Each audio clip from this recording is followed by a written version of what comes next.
Finn the human. Finn is the hero of Ooo and one of my childhood heroes. He is a little bit different than other heroes, because when you compare him to the likes of Spider-Man or Ben 10 or my formerly covered Saitama, he has two traits that none of those three heroes have. Pause the video to see if you can guess them.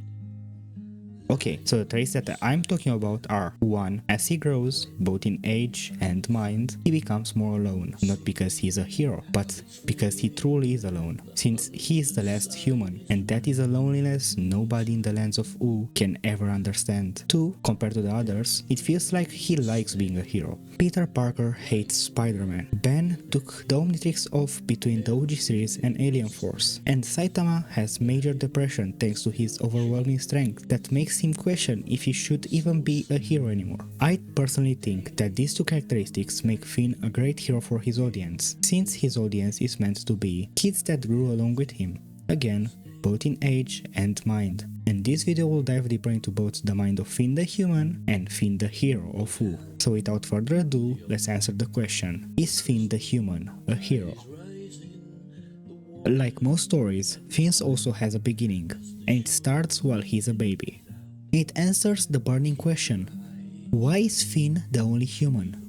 In the 25th episode of the 8th season of Adventure Time, titled Islands Part 6, Me and Marty, we finally get to see how Finn landed in the lands of Ooo, more specifically in Joshua's and Margaret's hands. As we know from previous episodes, Finn's father, Marty Mertens, is a con artist, and now we found out that he was living on Hub Island and was a major gambler and con artist there as well, while Finn's mom, Minerva Campbell, was a nurse living on the same island. On Hub Island there are hiders and seekers. Hiders try to escape the island, and seekers, like Susan, bring hiders back. Martin, in his everlasting wisdom, tricked some hiders into thinking that there was a way past the guardian of the island. The way was, of course, fake, but since the hiders expected that, they took Martin with them. And that's how he broke his leg and got into the hospital. Wait, a hospital? Isn't that place full of nurses? Gee, I wonder who his nurse will be. Surprising no one, the nurse that attended Marvin was Finn's mom, Minerva. During his stay at the hospital, Marvin told one of his few truths to Minerva, quote, "I want to date you," end quote. And after a couple of failed attempts, they had dinner and actually got together, and thus Finn Martins was born. Now, one day, when Minerva was at work, an old enemy of Martin's attacked both Finn and him. So Martin took Finn and ran away onto a boat on the sea, planning on circling the island. But fate wouldn't let Martin win. So the guardian of the island attacked Finn and Martin, thinking they were trying to leave the island. Martin, for the first time in his life, thought about someone other than himself, told Finn that he'll be back for him, and jumped the robot with a new gadget of his, and actually managed to take the robot down, causing a massive wave that took Finn to the lands of Ooo and separated the three family members for about 16 years. After he got to Ooo, Jake's parents, Joshua and Margaret, adopted the young hero into their family and raised him as one of their own, and thus created the legendary Adventure Time duo of Finn the human and Jake the dog. Compared to a lot of protagonists, Peter Parker, Finn actually ages, not only mentally but also physically, since he is 12 at the start of Season 1 and 17 by the end of Adventure Time, instead of just being stuck in high school or being 10 years old forever. In his early days of being a hero, in my opinion at least, Finn wasn't really that much of a hero. Like Tetrax put in question for banning Secrets of the Omnitrix, quote, "That's true, you do help a lot of people, but ask yourself this, do you help because it's the right thing to do or for the thrill of being a hero?" End quote. I personally believe that both Ben and Finn can relate to this quote, both being young heroes in both the age and experience senses, and both while in theory being heroes for the people, the reality is they both showed moments where they went hero for selfish reason. In Finn's case, this is in his relationship with Princess Bubblegum. Throughout the first 3 seasons of Adventure Time, aka before he met Flame Princess, Finn has a pretty obvious crush on Bubblegum. Not the chewy stuff, the princess. This crush is pretty understandable.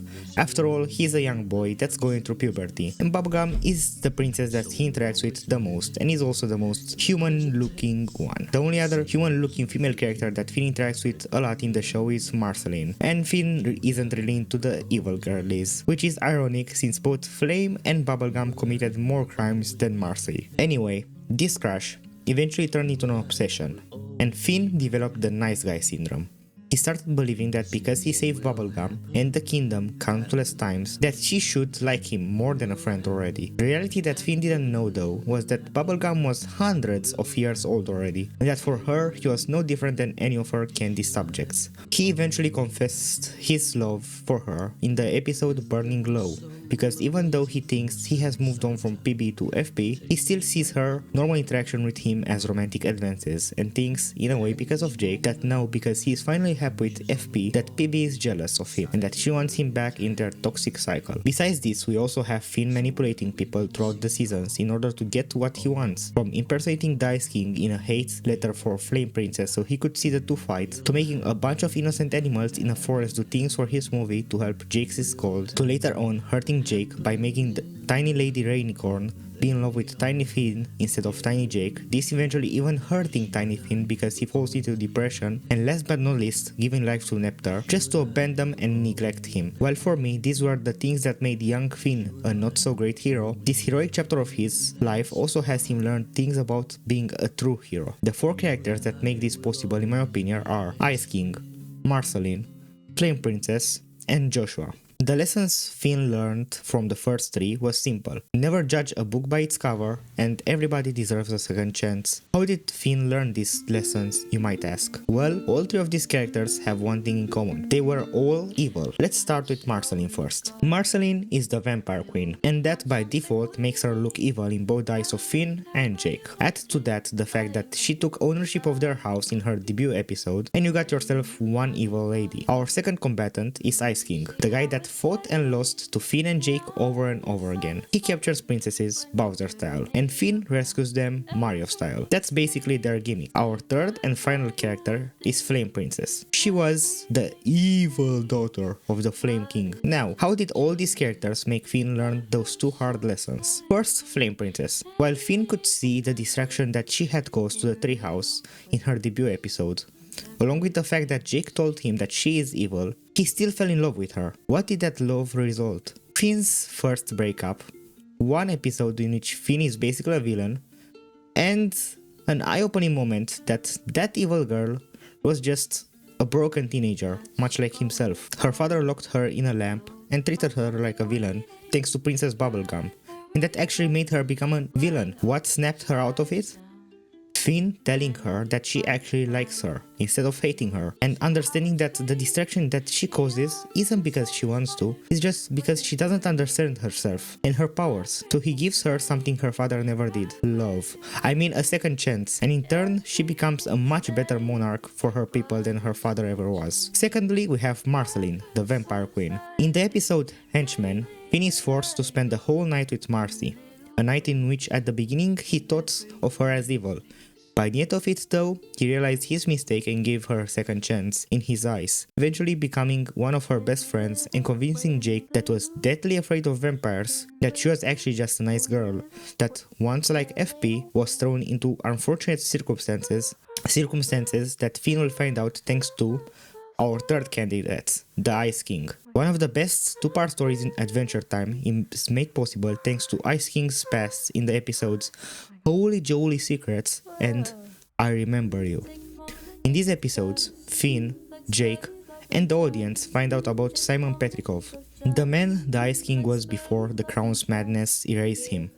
Simon Petrikov, in a way, was similar to Finn in his journey, from a selfish archaeologist, as you can see in the new Fiona and Cake show, to a man that would sacrifice his entire being for a complete stranger little girl in the form of Marceline. These two episodes make Finn realize two things. One, that the Ice King is not just a crazy wizard, that he's also a human, one much like himself, and he starts referring to him as Simon from this point on. Two, that second chances are everything. Marcy, without knowing, gave Simon his second chance, and he gave his life for her. something that the relic-obsessed before the crowned Simon would never do. So to recap, through their sad backstories and their eventual character growth, Ice King, aka Simon Petrikov, FP, and Marceline the Vampire Queen all proved to Finn that good and evil aren't always black and white, and that a second chance can change anyone's life. So what did Joshua, Jake and Finn's father, teach Finn? He taught him that being a hero is a thankless job in Dad's Dungeon. In this episode, Finn and Jake discover a dungeon made by their dad for them as a present. The dungeon is filled with monsters and tapes that reveal Joshua's thoughts and the dungeon's purpose. In all but one tape, Joshua, their father, calls Finn a whiny baby, and Jake agrees with him. This destroys Finn's confidence when they get to the final room, since so far he has faced countless threats, from the weirdness of Ricardo and Piglets, to the world-ending Lich, to the madmen that were the Magic Man and the Ice King, and yet all his father and brother see is a little crybaby. Eventually, in this boss room, Jake finds a final tape while Finn is fighting the boss, that explains that the dungeon was actually a gift for Finn, and that his father is proud of how much his little hero has grown. This makes Finn regain his confidence and destroy the monster, learning and understanding that he may have saved countless people, but that doesn't necessarily make those people see him as a hero. They could always just see him as a crybaby, and that's okay, because at the end of the day, he is proud of himself. Young Finn may not be the best hero, and to some people, he may be no hero at all. But the beauty of Finn, and Adventure Time as a whole, is that both himself and the Lands of Ooo grow as the show continues, and that narcissistic, self-centered, egoistical hero that is young Finn can grow into a true hero as Finn ages. 14 through 17? Shouldn't it be 15 through 17, since chapter 2 was 12 through 14? Well, dear viewer, the beauty of growing up is that it's not instant or constant. It happens gradually and spontaneously. You may grow more in a year than you did in all of your life, but that doesn't mean that you haven't grown in the years before, or that that whole year mattered for your growth. Back to Finn now. This heroic chapter of his life is what I would call the hero chapter. Throughout the hero chapter, Finn does what most teenage heroes do, question themselves. He questions from where he truly came from, thanks to his father. He questions if he is always doing the right thing, thanks to almost permanently abandoning Jake in favor of the dungeon trade. Accepts that things change thanks to him and FP breaking up, and him having to change his broken demon sword for the cursed grass sword. Questions if he should become a comet. Questions his hero, Billy, thanks to what the Lich has done to him, and many other things. I guess the best place to start from is at the beginning. After Billy turns out to be the Lich, Finn and Jake go to stop him into Prismo's dimension. But they are too late, and the Lich gets his wish of no life. So to counteract that, Finn wishes for a world without the Lich, thinking that a world without him means a world without evil. By the end of the second part of this episode, Finn learns the hard way that evil cannot simply be erased, and that like all diseases, it will always come back in one way or another, and that it's a hero's job to always answer the call. Another interesting episode is Dungeon Train. After he broke up with FP, Finn did three things. Tried to fill the hole in his heart with PB, didn't work and finally got over her. Tried to fill the hole in his heart with meaningless one nights spent with different women, didn't work. And finally tried to fill the hole in his heart with an infinite danger in the form of a train, like any self-respecting gamer would. Jokes aside, in this episode, Finn tried what a lot of heroes try. He wanted to go back to simpler times. Times when he would just fight monsters and not care about anything. But by the end of the episode, he realized that he isn't that child anymore, thanks to Jake, and that he should grow up and accept his losses. Blade of Grass is another episode that shows Finn's growth as a hero. Thanks to a previous episode, his demon sword that he got in Dad's dungeon broke. But because he's so attached to the past and hates change, he refuses to get another sword, until Jake forces him to get a cursed grass sword. Throughout the episode, it is revealed that the sword is cursed, and that Finn is getting more evil. But by the end of it, Finn realizes that the problem wasn't the sword, it was himself, and accepts the new grass sword and his emotions being all whack sometimes. In The Tower, Finn wants revenge against his father, thanks to what he did to Finn's arm. But by the end of the episode, he realizes that if he were to face his father, he just wouldn't be able to do it.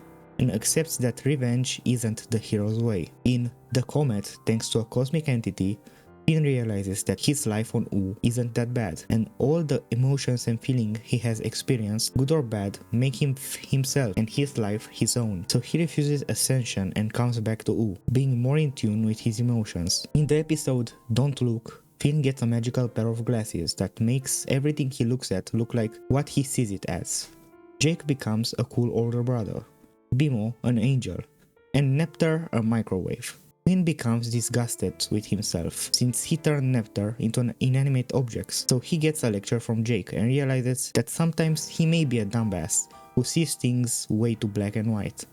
But at the end of the day, the heart of a hero beats inside him, and thus the spell is broken and everybody returns to normal. Thanks to a finale of the Element series, Jake gets turned back into his alien self, and yet Finn is just happy his brother is back. In the next episode, Abstract accepts that even though Jake may never return back to Dog Jake, he will always be his brother.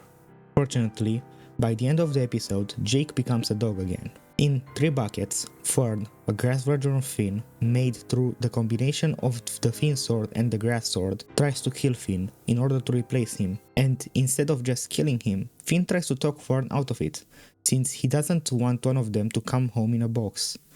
This shows how Finn has grown as a hero and doesn't see fighting as the only solution to his problems anymore. Sadly, by the end of the episode, Fern dies thanks to a weed whacker Phoebe had installed in Finn's new robot arm. In Gambaldia, Phoebe's uncle plans to start a war with her on the land of Ooo.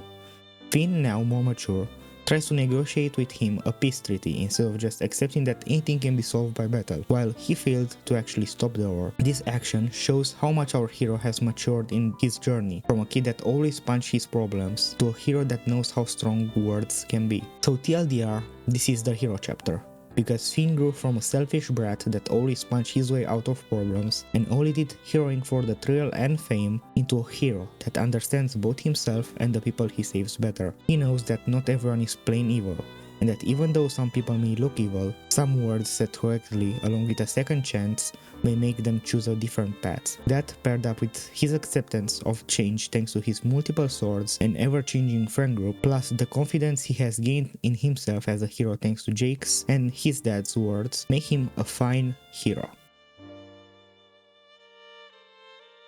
Yep, there exists a 4th chapter. Why? Because there are 2 more episodes that are beyond Adventure Time and don't grow Finn anymore. Rather, they show his growth. Can you guess what those 2 episodes are? I'll give you a hint. Neither episode is from the main 10 seasons of Adventure Time. Pause the video and guess now. The 2 episodes are Together Again from the Distant Lands series and Simon Petrikov from Fiona and Cake.